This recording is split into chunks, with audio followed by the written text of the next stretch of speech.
Kung may content creator man na nagsabing hindi siya natatalo, huwag kayong maniwala doon. Isa yung malaking kasinungalingan. Sa content na to, ipapakita ko sa inyo yung mga talo ko sa 1v1 mula nung nagsimula ako hanggang ngayon.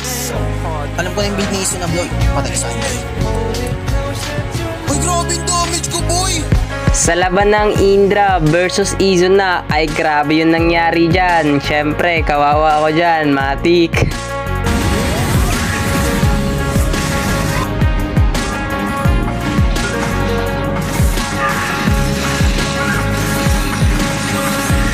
Sa laban ng Izuna versus Cyber, 3 beses kami naglaban yan at syempre, 1 beses lang ako nanalo.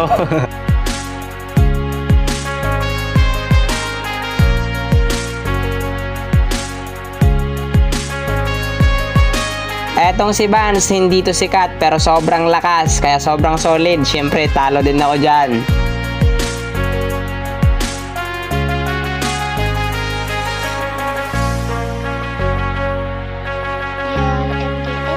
Etong si Cypos, 3 beses ata kami naglaban tapos 1 lang din panalo ko.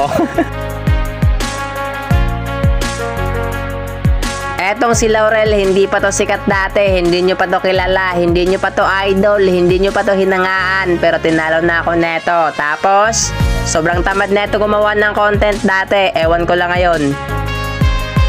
Tapos, etong si Sinxiao, 2 beses kami naglaban. Syempre, 2 beses din ako natalo. Matik. Tapos, ito yung huling tumalo sa akin, isang top global na YZ. So, kung may mga hindi man ako na content na natalo ko, i-mention nyo lang ako at gagawin natin sa pangalawang content.